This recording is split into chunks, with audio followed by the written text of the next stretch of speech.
I'd like to tell you a story of the artist and the apprentice. Now, once upon a time, in a far, far away land, long, long ago, there was a little boy who was taken to the master painter in the whole land. He was the best that you could find anywhere. And over the years, this boy started to develop amazing skills at drawing spectacular pieces. Then one day, the master invited him. And he told him, "Young man, I have finished teaching you everything I possibly can. It's time for you to go out into the real world." And the boy looked a bit puzzled and he said, "But how do I know if I'm that good?" So he asked the young apprentice to get a canvas and paint his most spectacular masterpiece and bring it to him. And so the young apprentice did just that. It took him several days, but he made the most beautiful piece of art you have ever seen, and he brought it to his master.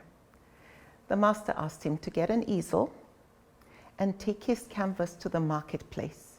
However, he should take a paintbrush and black paint, as well as a cardboard where he would write certain key instructions.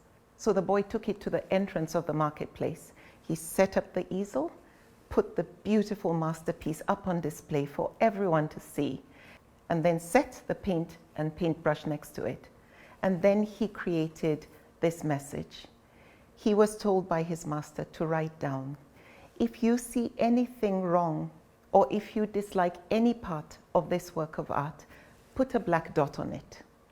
At the end of the day, the young apprentice went back to the marketplace, and to his shock and dismay, the entire piece was covered in black.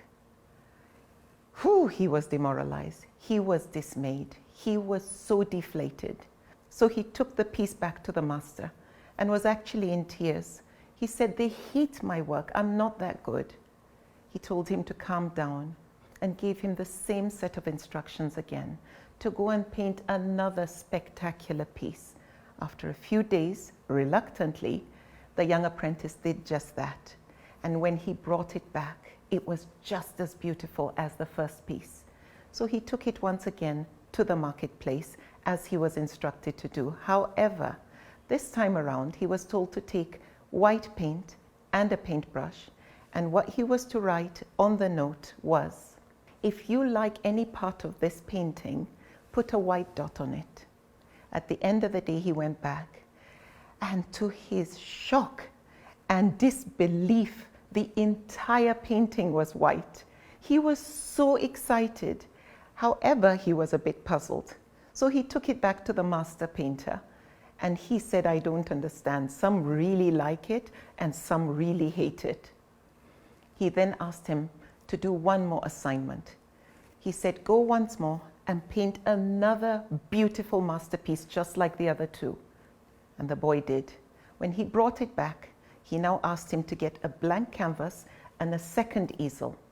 He told him to take it to the entrance of the marketplace and take a paintbrush as well as the whole mix of paints that were used to create that piece. And the young apprentice did just that. This time around, the instruction was, "If you don't like any part of this work of art, please create your own on the blank canvas."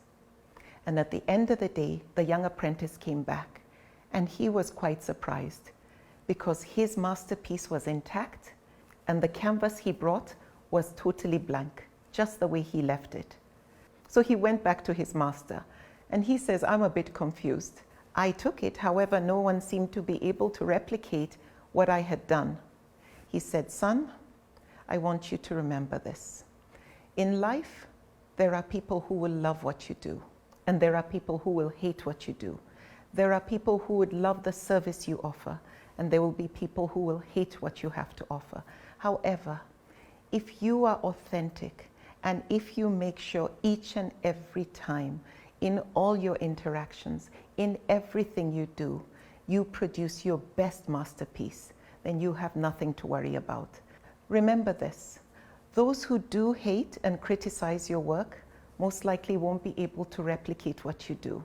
So focus on creating your best masterpiece each and every time. The truth of the matter is, for many of us, some will hate what we do, some will love what we do. However, if we are focused, if we always ask ourselves certain key questions, is what I'm doing the right thing?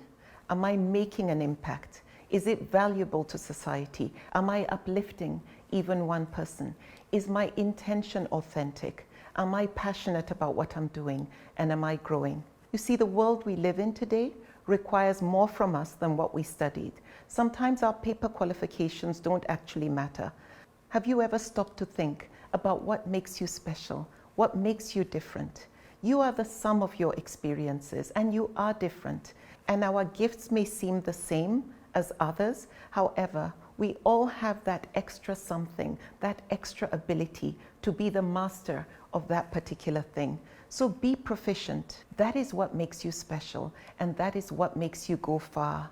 Now, parts of the requirement of our faith is the pursuit of personal mastery and professional excellence.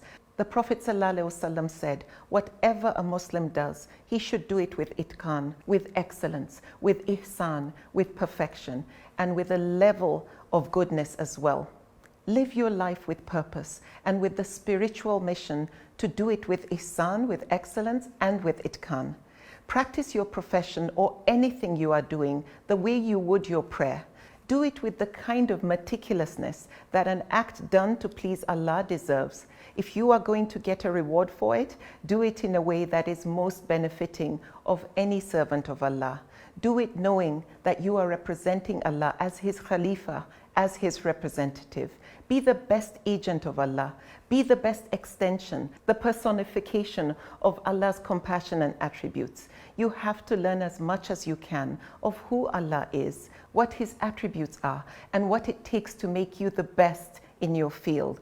This requires you to grow. Why? Because that is when you are able to be the most useful.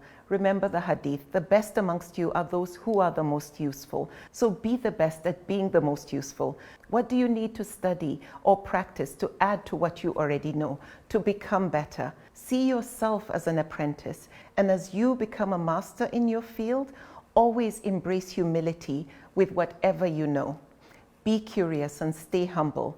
Learn from everyone and from everywhere. Learn from above and from below, and be sincere in wanting to learn. Be committed and do whatever it takes to evolve and grow. Don't let your ego get in the way of your learning. And finally, when your best masterpiece is on display, when you stand out from the crowd, folks will notice you, and some will love what you do. However, some will hate you. Some will hate what you do, judge you, criticize you, or even condemn you. But there is something my brother said to me growing up, that sticks and stones are only thrown at trees that bear fruit. So when you are bearing fruit, when you are blossoming, know that when people throw stones at you, as long as you are authentic and genuine, then you're doing the right thing.